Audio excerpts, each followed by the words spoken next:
A very warm welcome back to Zandvoort, everybody, for our Team Principals press conference ahead of the FIA Formula One Dutch Grand Prix. We're joined, centre of screen, we have James Vowles, right of screen, we have Flavio Briatore, and soon we're going to be joined as well by Toto Wolff. Now, James, if we could start with you, let's start by talking about the business here in Zandvoort this weekend. The team has been very quick here these past 2 seasons. How's it looking this year? The good news is it looks like it's continuing on as it has done. The car works well here. It's a mixture of the speed of the corners and the layout, and I think the banking helps us as well. I don't quite think where we are on the timing sheets this morning is represented. We're a little bit further away than that, but we should have a car that's fighting for points here. Let's go bigger picture now. 10 races to go. We've all just come back from the break. You're involved in a very tense battle as we're joined now by Toto Wolff. Hi, Toto. Bigger picture, the battle for P5. 31. Yeah, it's 31. Didn't we agree all questions are for Toto now from here onwards? Look, that battle for P5, it's very intense.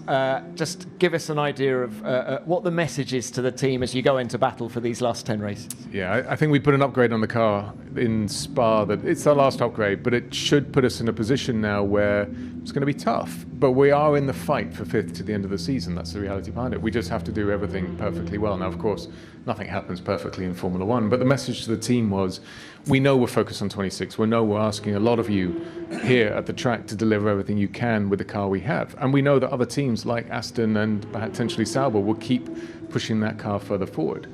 But you can see race on race what happens. If you get the car in the right position at the right time, especially in mixed conditions, you can walk away with a bag full of points, which will protect you to the end of the year. So, I mean, the main message now is we have 3 races, which is here, Monza and Baku, where I know our car will perform, so we need to maximise that. Then beyond there, let's take every opportunity that comes our way. You say the focus is 26, of course it is. So how important is P5 in the Constructors' Championship? If it's P5, it's P6, does it actually matter to the team? Or as long as you make the step forward next year, that's the only thing that matters? I mean, the money's nice, but that's honestly the only difference between those two. I don't care where we start up and down the grid. It doesn't make a single bit of difference to me. And internally, we've already, the reason why we made the decisions we did on cutting the investment in this year's car is quite straightforward. If we finish 6th or 7th, so be it. We have to make sure that we're making big steps forward. We have to remember where we came from is last. That's where we were. And we have a long way to go to even get close to the likes of someone like Mercedes. So let's forward invest in the future. And if that means we compromise 5th, so be it, but we'll fight with our heart until the end of it. Okay, James, thank you for that. Toto, let's bring you in. P3 in the Constructors' Championship. Everyone back to work. What is your message to your racing team as we go into this second part of the season? Go for it. Well, as I don't know what Flavio said before, but clearly, you know, James's perspective is the right one here. We're embarking on a completely new set of regulations, and they're extremely complicated. Nobody really knows where you're going to fall out, and therefore you need to give it the highest priority. And at the same time, no racing team will want to give up a season. So how we try to do is just to deploy our trackside engineering team, a small group of engineers back at base on that current project without bringing any more major upgrades, but really optimizing the product, trying to learn as much as possible for next year. Also, you know, there's certain variables, and then there are certain topics which will be continue, like the tires, and we're giving it everything to perform. But also, it's all about winning a championship. And if nobody remembers who came 2nd, 3rd, 5th, or last,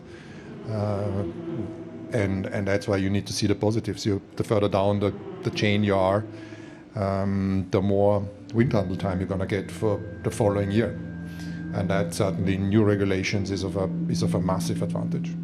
Does the car, or the product as you call it, does it have the underlying pace to beat Ferrari this year?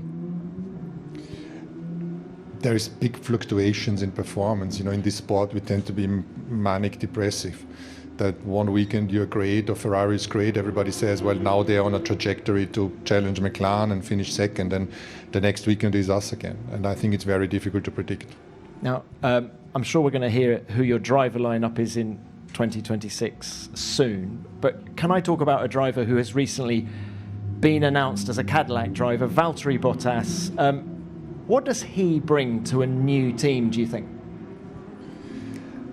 Valtteri is a very interesting one, because Valtteri had the fortune and misfortune to go against Lewis Hamilton as a teammate when at the peak of his game. And James and I, we've been in this for a very long time. Valtteri has tremendous speed, and is, in my opinion, or in our opinion, one of the best drivers on the grid.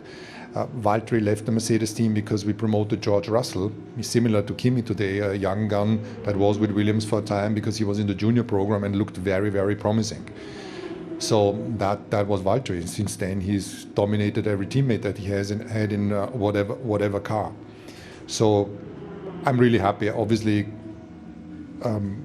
we love Valtteri as a third driver and as a reserve.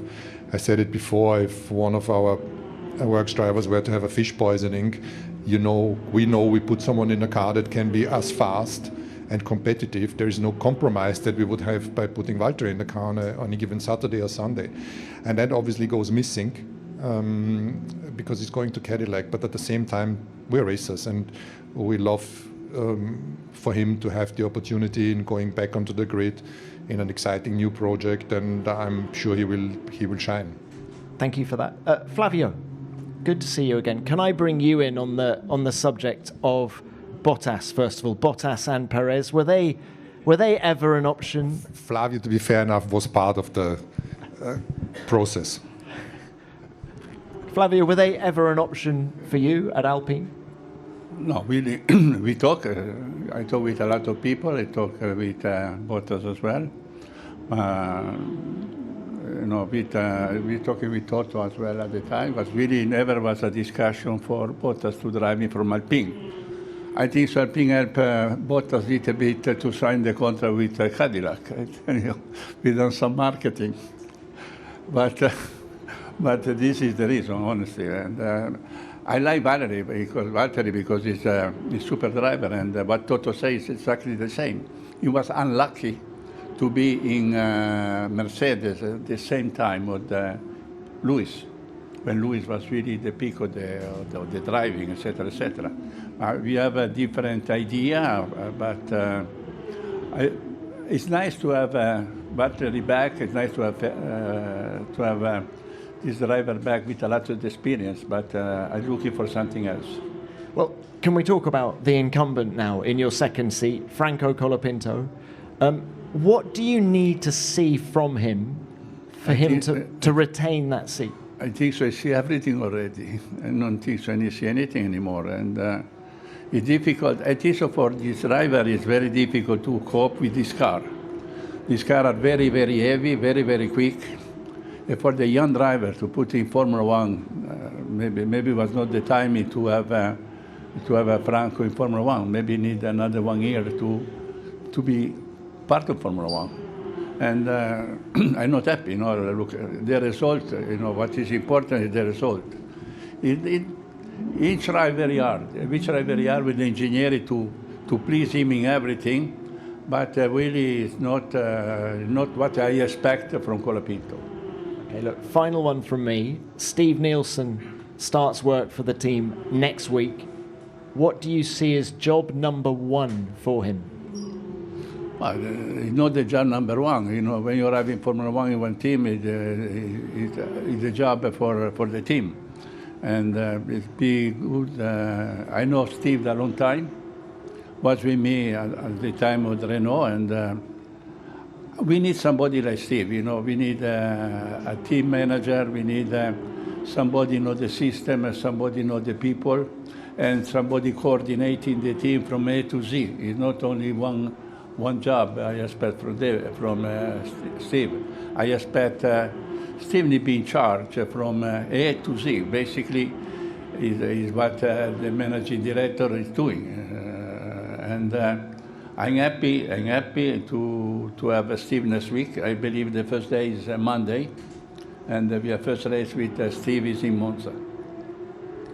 Flavio, thank you for that. Thanks to all three. Let's now open this to the floor. Name and publication. Who's first? What do you got?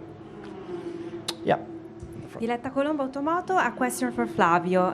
Pierre has done an outstanding job in what has been a very difficult season for your team. Do you feel like he is the right person to steer the team into the future? Pierre has done an outstanding job this season in what has been a very difficult season for your team. Do you feel like he's the right man to steer the team into the future? Yeah, absolutely. Absolutely, yes. Flavio, what impresses you the most about Pierre Gasly? He's good. He's consistent. He's a team. Plus, Tito Toto know him very well. He's a team player, and we need some base in the team. And Pierre is a base in the team for the future. Thank you. Next, please.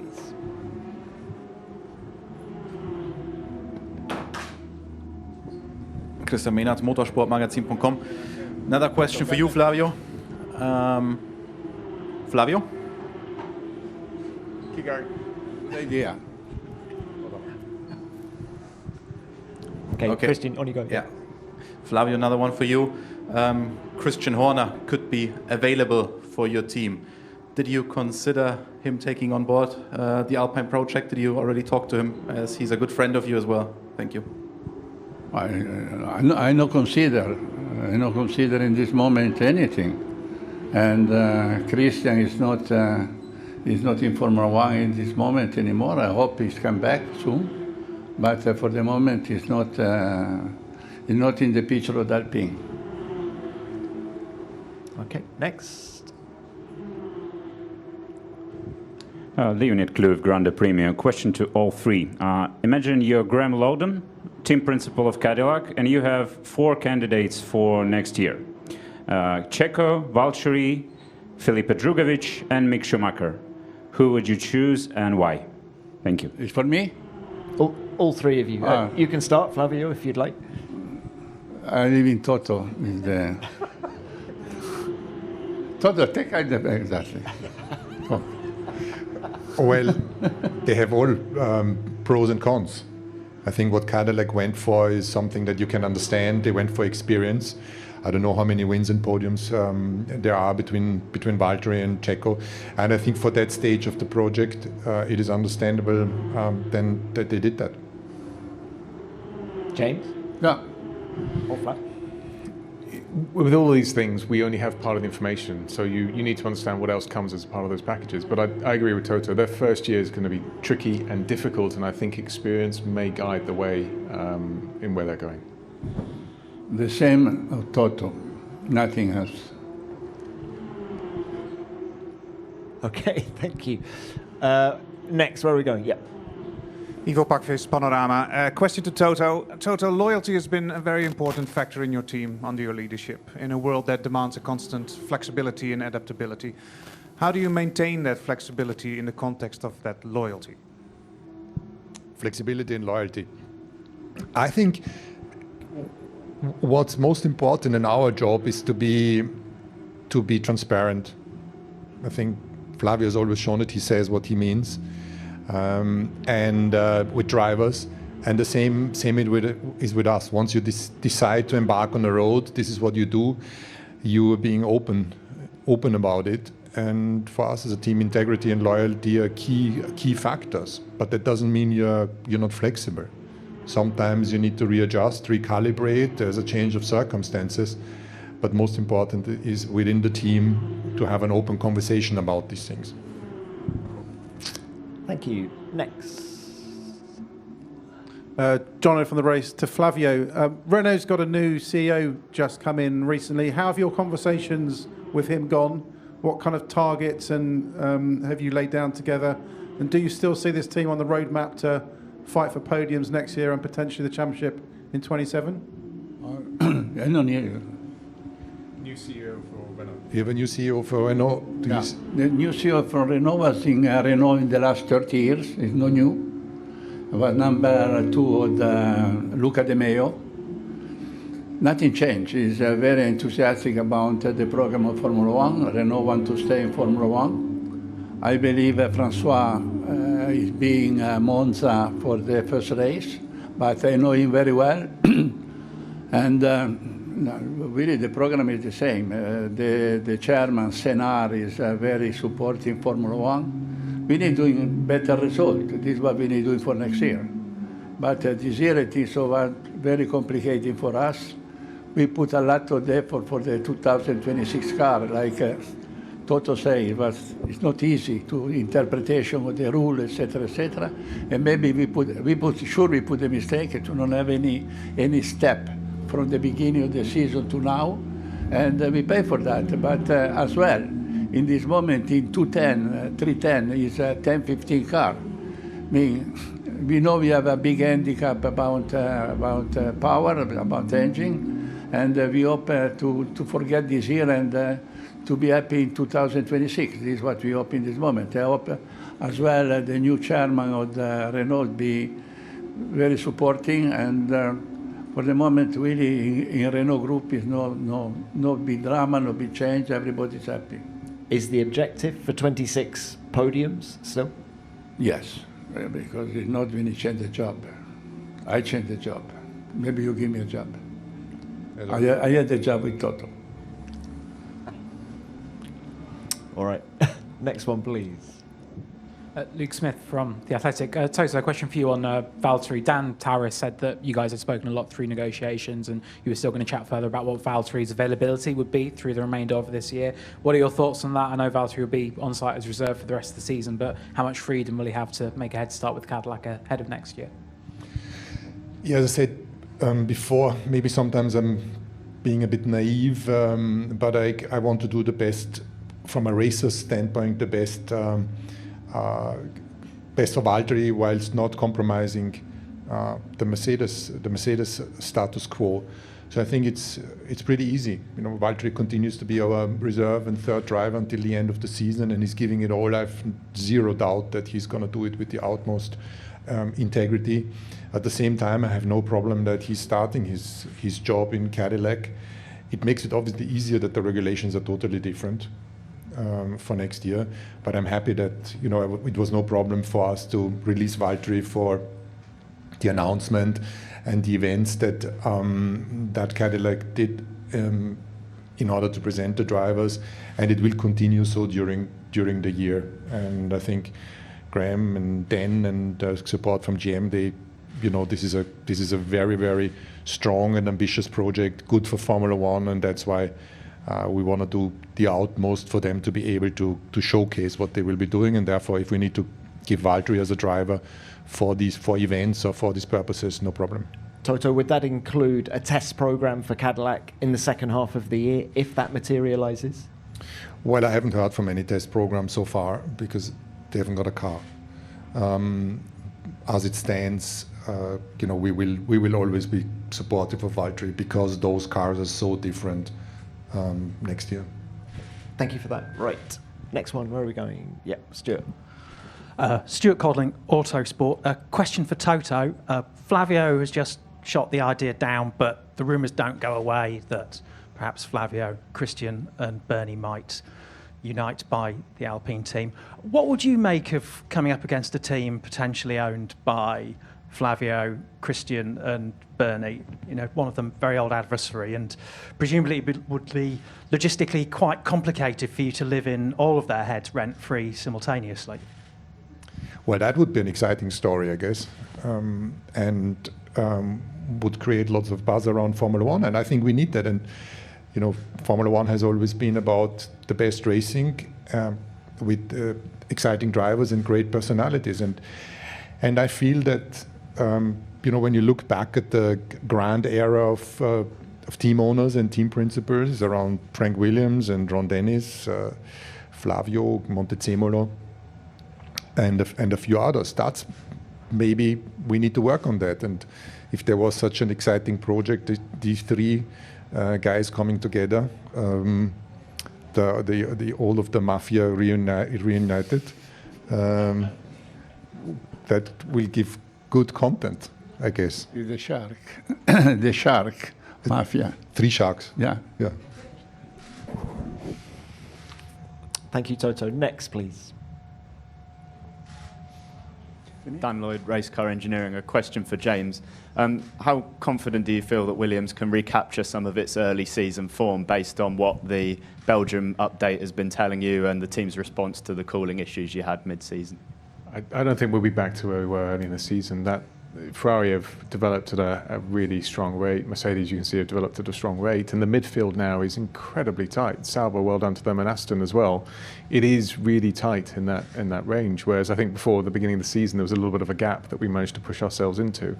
I think that's unrealistic now. I think what is realistic is, Flavio described it well, 2-3 tenths separates 15 cars, near enough. It's making sure we're at the sharp end of that, which allows you to pick up points. Thank you. Next. Jack Smith, Motorsport Monday, motorsportweek.com. A question for Toto. Helmut Marko was quoted recently as saying that Kimi has been placed under a bit too much pressure, perhaps, by making his F1 debut with Mercedes. What is your response to that? And also, will the choice of third driver or reserve driver to replace Valtteri be based on how well he can help Kimi, given how much Kimi has said that he's helped him? I think we have put Kimi under maximum pressure. To be honest, looking at it now, I felt it was a great idea to have him in FP1 in Monza and present him there, and that was maybe a mistake back in the day, not because he wasn't capable of driving the car, because if he would have finished that lap without crashing, it would have been sensational and it would have built the confidence. And that's why, he's in a Mercedes. He's very visible. His results are very visible. His teammate is great and is maximizing the car, and therefore, he feels himself under the magnifying glass. And the team, we just continue to believe in him. He needs the time. We've embarked on this route, so you can say, well, was it right to put him under so much pressure by putting him in the team? We've taken that trajectory. We've taken that route. We are fully on the mission, and single race weekends or a session like we had before is not going to change our opinion. Yeah, short term we're going to say that's not good, but Kimi is a long-term investment. Third driver? Sorry. We haven't figured it out yet. Okay. It's super difficult to replace Valtteri. I mean, he ticks all the boxes. Next, please. John Over from the race. Again to Flavio. You made a driver change earlier on in the season, bringing Franco in. Are you now set until the end of the campaign with Franco? Is there a chance Mick could come back? And what's the thought process into 26 for your second car? We not so many change. We change Duan with Franco Colapinto, and maybe Colapinto had the same problem of what Toto said, too much pressure to be in Formula One. And last year I've had 2 or 3 races with him, but doing very well. And maybe to be in the team with a good driver like Pierre, and always in competition with the teammate, and maybe we put so much pressure to him. I think so. We need to consider that. Sometimes we believe the driver is the human being, and we need to sometimes understand exactly what's going on in the end of these kids, because it's young kids. It's 19, 20, 22, 23. I think so it's our mistake sometimes to underestimate the human part of the driver. We're looking always for the timing. Maybe I missed something there in the management of the driver Colapinto. For the future, honestly, I don't know. You can see that the younger drivers that are in the smaller teams, they perform, and because I think it's a totally different environment. The expectation is so low that you can only outperform. They are all high potentials for the future. But I think this is a big difference of, you know, being under the magnifying glass and the pressure that's been created and the expectations that are being set. It's different. James, can we bring you in on this and the performances that Franco put in the second half of last year? Yeah, I think Toto and Flavio summed it up well. You have to remember that if something goes wrong with the Williams in a session, Williams, even though we're fifth in the championship, it's not really covered. We have teams around us, Mercedes is one of those, where everything is in the limelight and the spotlight. And so that's change number one. The pressure goes up immensely. When the pressure's not there, you're able to get a lot more out of the driver because they're not concerned about an immediate performance having an impact. Therefore, they can let go and reserve that. A good example was Franco, the first time I put him in Silverstone. He thought it was his only chance ever to get there. And then my message to him beforehand is, it's nothing to do with lap times. It is about you relaxing and enjoying the moment because this may never come back to you again. And he did a stellar performance. I don't think you can do that. In Monza, in that circumstance, in the Williams, no chance you can do that. Second change is, again, what Flavio described. 3/10 now separates the grid. So when you make a small mistake, and a small mistake is a 10th, you're last. That's a different world to where you were before, where frankly you could be a 10th off your teammates and no one would know about it. So I think you've got two changes that are making this more difficult now. Thanks to all three of you. Right. Next question, please. Yeah, Luke.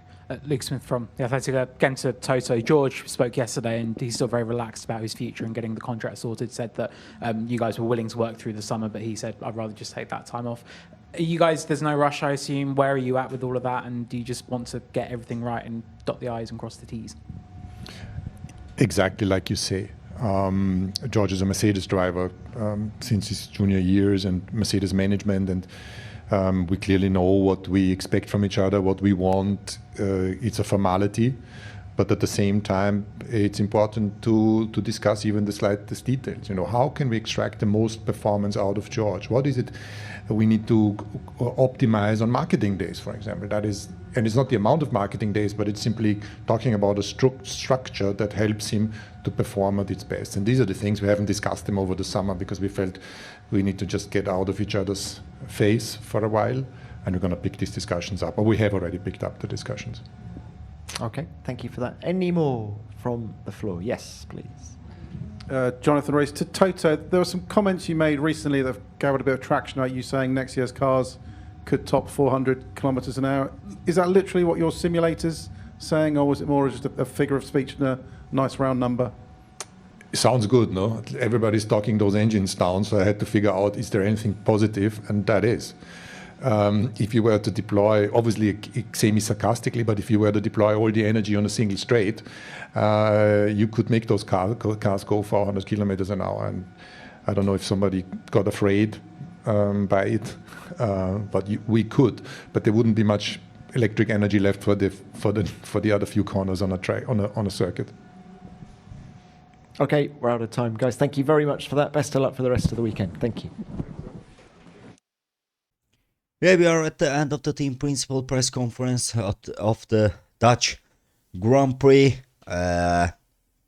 We had classic questions like yesterday, how the summer break went for them, how they were chilling, are they recharged or not, and of course we had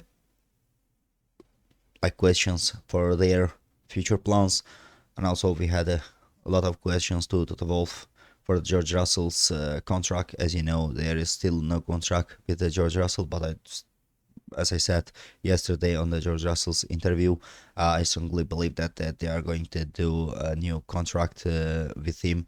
Maybe they will make a multi-year contract with him, and of course with the team principal of the Williams, there was talks like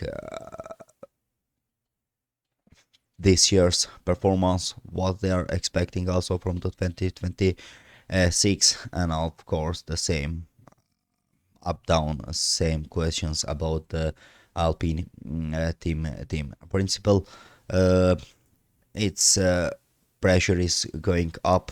We are having 10 last races for this season, and I believe that it's expecting us really interesting moments, and let's say I believe that we will have also very funny moments for the last 10 races. Before I finish this video, I want to announce that with me and with my friends we have created our new Formula 1 sim racing channel. From the beginning of the next season we are going to do sim races on that channel. Your support, it will make us really happy. We are going to put that channel's link on the comment section, on the description section, and also you can find that channel link on the card section. As I said, your support will make us really happy. Just don't forget to subscribe to the channel, and of course don't forget to like this video, to comment it, and to subscribe to the channel.